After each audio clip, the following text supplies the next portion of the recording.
coming, and it's tough. Following the death of Keren-Happuch Akpagher, the 14-year-old student of Premier Academy Lugbe, Abuja, her family has said the FCT Police Command has refused to release the autopsy results carried out on the deceased. The deceased mother, Vivian Akpagher, who was visibly distraught and overcome by grief and sorrow, couldn't speak at the press briefing, which led to the leader of the Coalition of Gender-Based Violence Responders, Lugbe, speaking on behalf of the family. Lugbe, who is handling the case, said the FCT Command collected the autopsy report 3 weeks ago, held onto it and refused to invite the family to inform them of its findings. As a result of this act, the family, through its lawyer, wrote a letter to the Commissioner of Police, FCT Command, invoking the Freedom of Information Act to demand a copy of the medical and autopsy report. Lugbe said 2 days later, the FCT Police Command, through DSP Form 1 Joseph, invited the lawyer of the victim and also Premier Academy's team to his office. And while they were there, the DCP categorically said they were going to disobey the Freedom of Information request made by the deceased family. It was at that point, 2 days later, that the FCT Police Command, through the DCP, invited the lawyer of Keren's family to the command, and invited, of course, the Premier Academy and its team. When they got there, the DCP announced clearly that they were going to disobey the Freedom of Information request made by the lawyer to the family of the deceased. It worries us that law enforcers who should enforce the law outrightly announced, DCP Form 1 Joseph, that he was going to refuse that request. Well, he predicated his refusal on, if we give it to the family, it will jeopardize ongoing investigation. Lugbe added that the police cannot deny them the autopsy report, as that is the only report that can let them know the cause of the deceased death.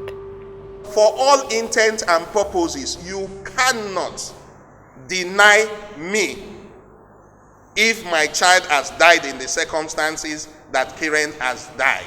You cannot deny me access to medical report or access to the autopsy report. How do I get closure if I do not have questions answered through those reports? He added that DSP Form 1 and the FCT Command have not acquainted themselves credibly in this case, as they give the family reasons to believe that they give prior information to Premier Academy Lugbe. The DCP Form 1 Joseph now read some, what he calls conclusion, but he didn't even have the autopsy report with him. He had coroner inquest. Coroner inquest does not give you any detail. It just goes to cause of death. But it does not tell you these are the things that led to it. So, that is not satisfactory. And why we are worried again is the fact that we have repeatedly, the coalition has said that DCP Form 1 Joseph managing this case has not discharged or acquitted himself creditably. The FCT Police Command has not acquitted itself creditably in this case because they give us reasons to believe that they give prior notices, prior information to Premier Academy Lugbe. Lugbe justified his opinion by saying, "We say this without fear or favor. We say this because only last week I received a love letter from the office of AS, the chamber of AS Awomolo SAN. And that love letter seeks to threaten defamation and all that. That is not my interest here. What is my interest is the content of that love letter, where the chamber was quoting, was referring to the outcome of an autopsy report that had not been disclosed to any other person at that point.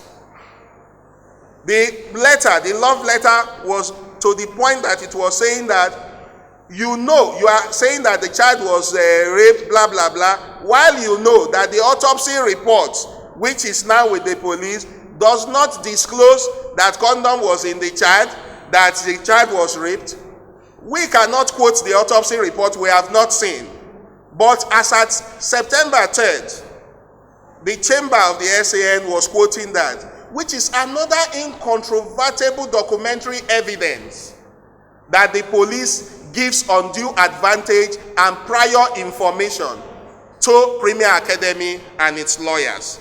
We say that and we can back it, and I have referred to the love letter they wrote where that was stated. He added that the lawyer asked the DCP to read out the medical report of the deceased, but declined to say it had already been read before.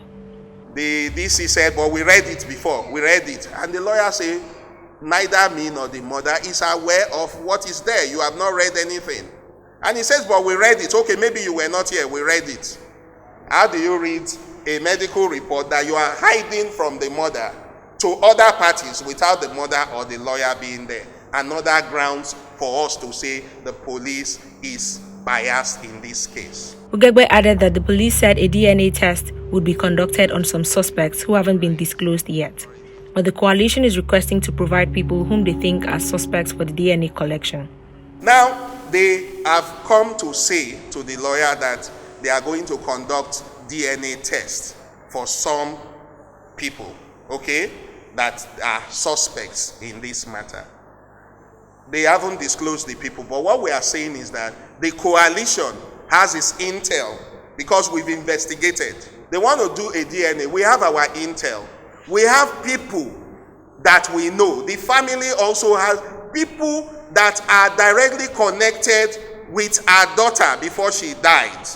People whose names must be on the list of DNA, of suspects that should be conducted DNA on. So they cannot just go and take maybe 10 people who are very distant from the area that Keren operated from and conduct a DNA and tell us we could not find a match. No, we will not accept it. We have people, at least 5 people, and we've gathered intel. We've seen ex-students do voice notes sending to the coalition telling us about people that they have encountered, suspected pedophiles. They've talked about them. So we have good grounds to say we have people that must be in that list. And if the FCT Police Command is shrouding an autopsy report and a medical report in secrecy and giving information about it to the other side, we should worry about what the integrity of a DNA they seek to conduct. He also mentioned that the police have been threatening him and his family for allegedly inciting public disturbance. In civilized crime, police works with civil society that are working on a case like this to get intel to crack a case. But what we have in this particular case is that police tried to intimidate us. Police actually threatened me and my family. Even served us love letter in the name of investigating us over inciting public disturbance. Lugbe, however, said that all the coalition is doing is to call the attention of the Inspector General of Police to the infractions of the FCT Police Command. You can see all we are saying is to call the attention of the Inspector General of Police to infractions by the FCT Police Command. He faulted the actions of the FCT Police Command in their handling of the case, and he called on the Inspector General of Police to hand over the case to the Forced Gender Office for further investigations. IG of Police, sir, hand over that one to a new set of people that will deal with it. As a matter of fact, we have people who deal on sexual and gender-based violence issues. It's a gender-based violence kind of case. Hand over this case to DCP Margaret Ochala and our office. Let them deal with this decisively. The FCT Police Command, as it is now, has repeatedly undermined its own investigation. We have no faith in it going forward. Let it immediately leave this one at the stage it is, because we do not trust any DNA it wants to do. When the IG constitutes a new panel, they can take it from there. We and the family of Keren will be interested in it going forward.